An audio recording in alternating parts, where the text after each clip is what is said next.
है सीजेआई की आस्था इंडी आखिर क्यों है भड़का, क्योंकि सीजेआई को लेकर जिस तरीके समाजवादी पार्टी के सांसद रामगोपाल यादव की तरफ से अमर्यादित टिप्पणी और अपशब्दों का इस्तेमाल किया गया है। दरअसल रामगोपाल यादव सीजेआई को लेकर बयान देते हुए नजर आए और उन्होंने जब उन पर टिप्पणी की तो ऐसे शब्दों का इस्तेमाल कर दिया देश के सुप्रीम कोर्ट के मुख्य न्यायाधीश के लिए, जिसे लेकर अब उन पर सवाल खड़े होते हुए नजर आ रहे हैं। देखिए जरा। समाजवादी पार्टी के नेताओं के बिगड़े बोल, विवादित बयान, टिप्पणी और आरोप, ये नाता पुराना है जिसकी फहरिस्त लंबी होती जा रही है। इस बार विवादित बयान की फहरिस्त को आगे बढ़ाने की जिम्मेदारी रामगोपाल यादव ने ली और मुख्य न्यायाधीश पर ही टिप्पणी कर दी। सुनिए। हमें उस पर कोई कमेंट नहीं करा, ये छोड़ो जो जब भूतों को जिंदा करते हो मुर्दों को तो वो भूत बन जाते हैं, जब के पीछे पड़ जाते। Don't talk this problems now, दे आपको दे कौन प्रॉब्लम सब कहाँ है वो? अब तो अपनी बाबरी मस्जिद और ये मंदिर दिख रहा है। सब रविवार की बात है, छोड़ा यार, वो तो जो तमाम इसी तरह की बातें कहते रहते हैं, तो क्या should I take notice of them? इस बार ना कोई सियासी वार पलटवार, न निशाने पर कोई सियासी नेता और दल, बल्कि सपा नेता रामगोपाल यादव के टारगेट पर सीधा मुख्य न्यायाधीश थे। चलिए आपको मुख्य न्यायाधीश DY चंद्रचूड़ का वो बयान भी सुना देते हैं जिस पर रामगोपाल यादव ने टिप्पणी की।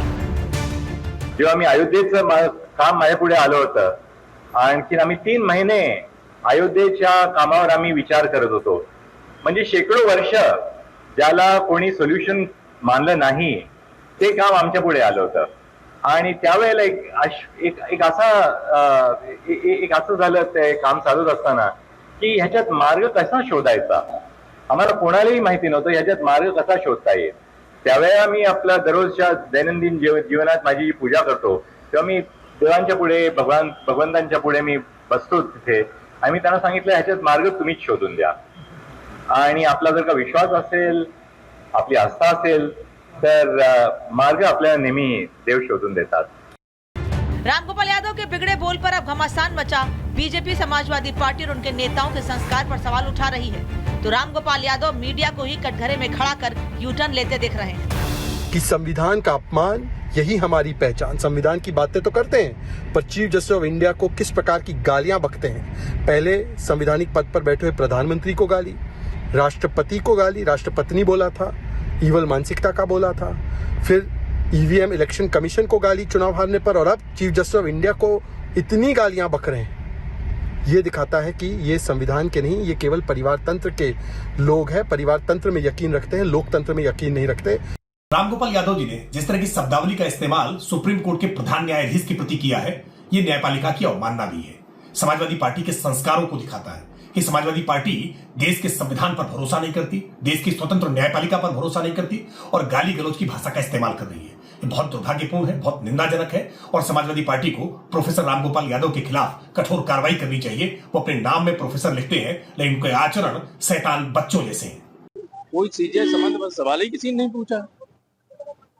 Nobody has asked any question about CJ. CJ is a very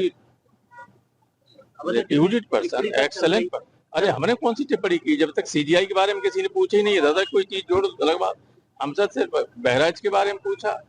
अच्छा, ये CGI संबंध कोई सवाल हमसे किसी ने पूछा नहीं है, कहाँ से चला दिया किसी ने?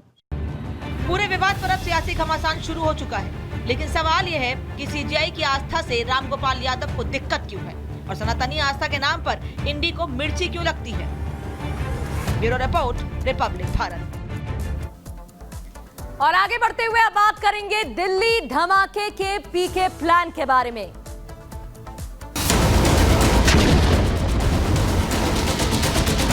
प्रशांत जो है, ब्लास्ट मामले में दिल्ली पुलिस के साथ तमाम एजेंसियां जो है इस मामले में बारीकी से जांच कर रही है। जो जानकारी है या कुछ एविडेंस जो है वो एकत्रित किए जा रहे हैं। बताया ये जा रहा है कि पॉलिथीन में रैप करके यहाँ पे बॉम्ब को प्लान किया गया था।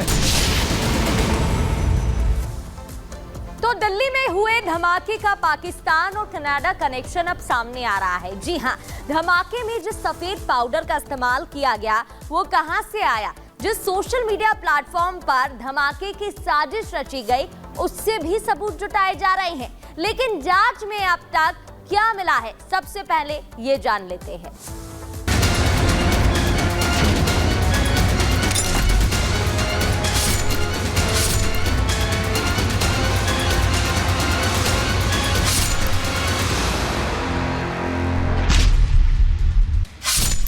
में धमाका, कनाडा पाकिस्तान में ठहाका।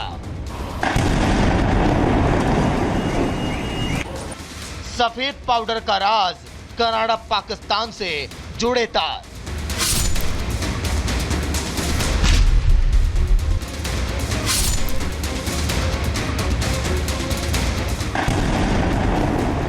दिल्ली के प्रशांत विहार इलाके में सीआरपीएफ के स्कूल के पास जो धमाका हुआ, उसकी गूंज देश से लेकर विदेश तक सुनाई दे रही है। धमाके के बाद से ही दिल्ली पुलिस हाई अलर्ट पर है। एनआईए से लेकर एनएसजी तक घटना की हर बारीकियों पर नजरें गड़ाए बैठी है। लेकिन इस धमाके से जुड़ा जो खुलासा अब सामने आ रहा है, उसने देश की तमाम जांच एजेंसियों के कान खड़े कर दिए हैं। दिल्ली धमाका, कौन आका?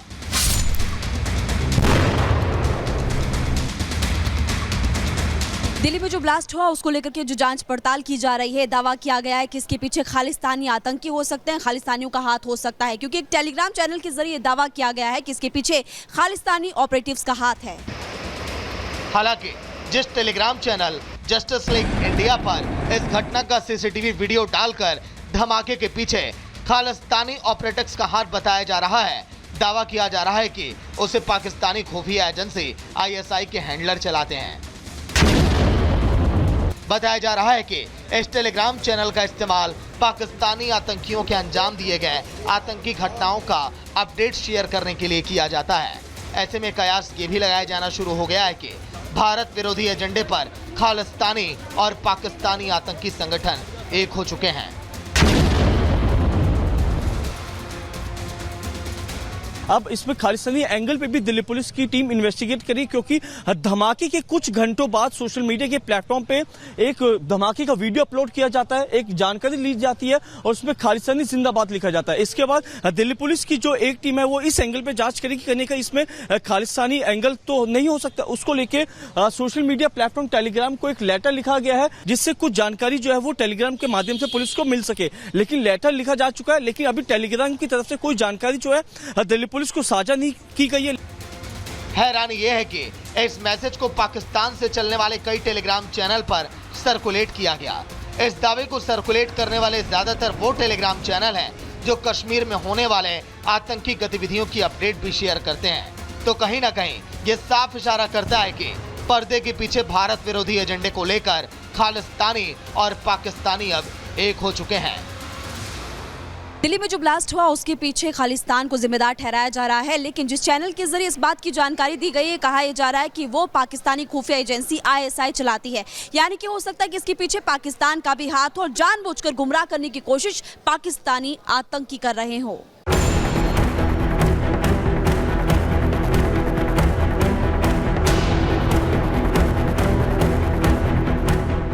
बहरहाल दिल्ली ब्लास्ट मामले में अब तक कोई गिरफ्तार नहीं हो पाया। हाँ, केस में कई एंगल सामने आने के बाद जांच एजेंसियां जरूर इस मामले की हर पेचीदगी को सुलझाने में लगी हैं। लेकिन जिस तरह से इस केस के तार उलझे हुए दिखाई देते हैं, ये कहना गलत नहीं होगा कि दिल्ली ब्लास्ट की साजिश गहरी है। Bureau report, Republic media.